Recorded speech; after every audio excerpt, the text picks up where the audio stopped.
இந்த வட்டி என்றால் என்ன? முதலாம் வட்டி என்றால் உங்களுக்கு விளங்குவதை போல் சொல்வதாக இருந்தால், ஒருவரிடம் நீங்கள் 1000 ரூபாய் கடனுக்காக கொடுக்கிறீர்கள். கொடுத்து திருப்பி தரும் பொழுது 1200 ரூபாய் தர வேண்டும் என்பதாக நிபந்தனை இடுகிறீர்கள். இதுதான் சுருக்கமான வட்டி. ஆனால் இந்த வட்டி, இந்த வருமானம், இந்த கடனின் மூலமாக கிடைக்கக்கூடிய வருவாய் அல்லாஹ் தடை செய்த ஒன்று.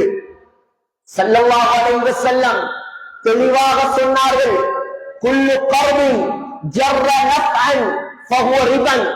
எந்த கடனெல்லாம்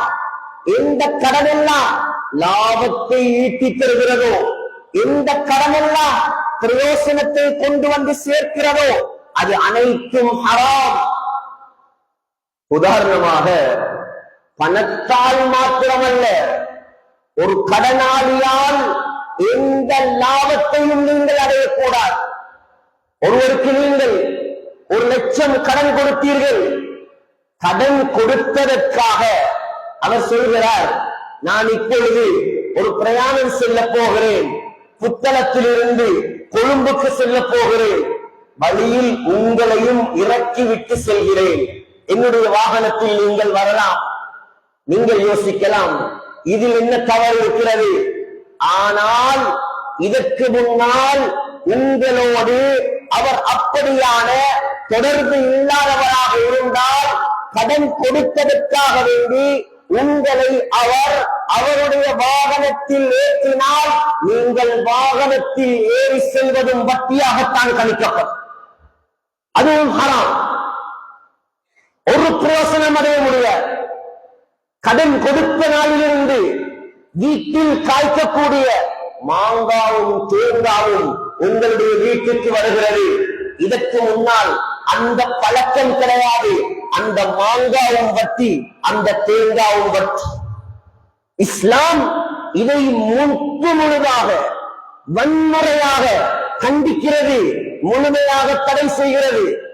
நீங்கள் கேட்கலாம், 2வது விடயம், முதலாவது வட்டி என்றால் என்னவென்று நான் சொன்னேன். 2வது விடயம், அல்லாஹ் ஏன் இதை தடுத்திருக்கிறான்? அல்லாஹ் எதற்காக வட்டியை தடை செய்திருக்கிறான்? நீங்கள் கேட்கலாம். சகோதரர்களே, இமாம் ஃபக்ருத்தீன் ராஸி அத்தஃசீருல் கபீர் உலமாக்களால் தலைக்கு மேல் தூக்கி வைத்து கொண்டாடப்படும் ஒரு தஃசீர் தான் மஃபாத்திஹுல் கைப் அத்தஃசீருல் கபீர். அதிலே 4 காரணங்களை எடுத்திருக்கிறார்கள். வட்டி ஹராமாக்கப்பட்டதற்குரிய காரணம். முதலாவது நன்றாக விளங்குங்கள், வட்டியில் மனிதாபிமானம் இல்லை. மனிதாபிமானம் வட்டியில் கிடையாது.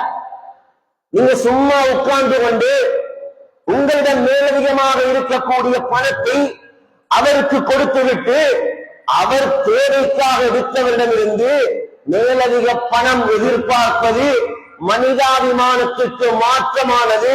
அது இஸ்லாத்தில் தடை. இதனால் வட்டி ஹராம். 2வது சோம்பேறித்தனம். இந்த மார்க்கம் கஷ்டப்பட்டு சிரமப்பட்டு ஹலாலாக உழைப்பதை வலியுறுத்தக்கூடிய ஒரு மார்க்கம். கைத்தொழிலுக்கு முக்கியத்துவம் கொடுக்கும் மார்க்கம். வட்டியின் மூலமாக மக்கள் கஷ்டப்பட்டு உழைப்பது, சிரமப்பட்டு சம்பாதிப்பது தடைப்பட்டு போகிறது. உதாரணமாக, கூலி தொழில் செய்ய ஒருத்தர் இருக்கிறார். அவரிடம் 10,000 ரூபாய் இருக்குது. அவர் கூப்பிட்டு சொல்றாங்க, 10,000 ரூபாய்த்தான், அடுத்த மாசம் 15,000 ரூபாய். அவன் தொழிலுக்கு போவான். இப்படி சல்லி இருக்கக்கூடிய எல்லாரும், பணம் இருக்கக்கூடிய எல்லாரும், காசு இருக்கக்கூடிய எல்லாரும் என்ன செய்வார்கள்? அவர்களுக்கு ஏற்ற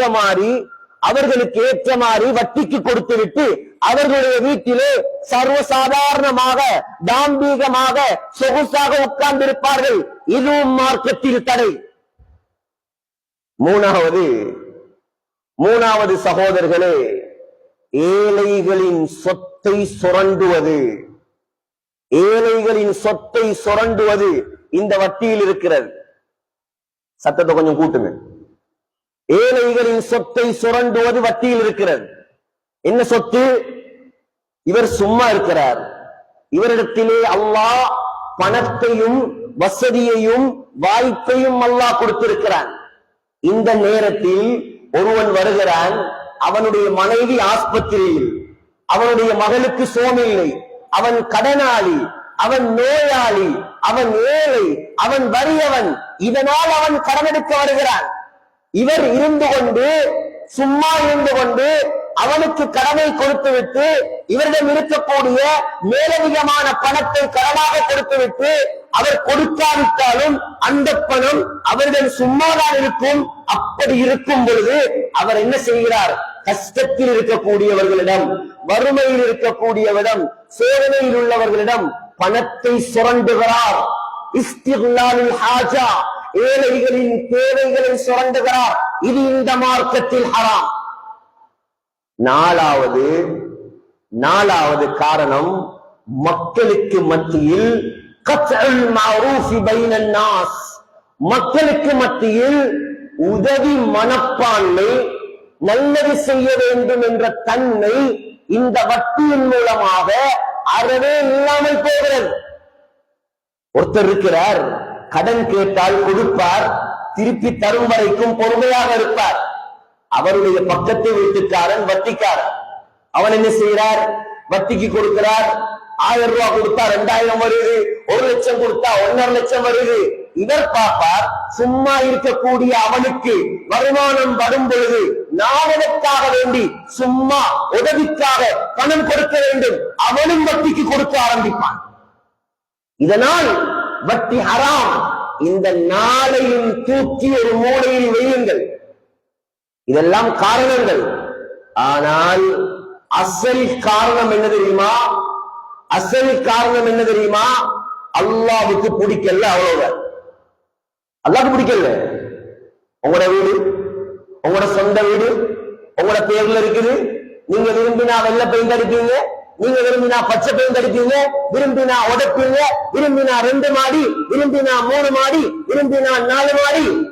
இது அல்லாஹ்வுடைய உலகம், இது அல்லாஹ்வுடைய ஆட்சி, இது அல்லாஹ்வுடைய மார்க்கம். அவன் நினைத்ததை ஹலாலாக்குவான், அவன் நினைத்ததை ஹராமாக்குவான். ஏன் ஹராம், ஏன் ஹலால் கேட்கக்கூடிய உரிமை இந்த உலகத்தில் யாருக்கும் கிடையாது. ஒன்றுதான் காரணம்,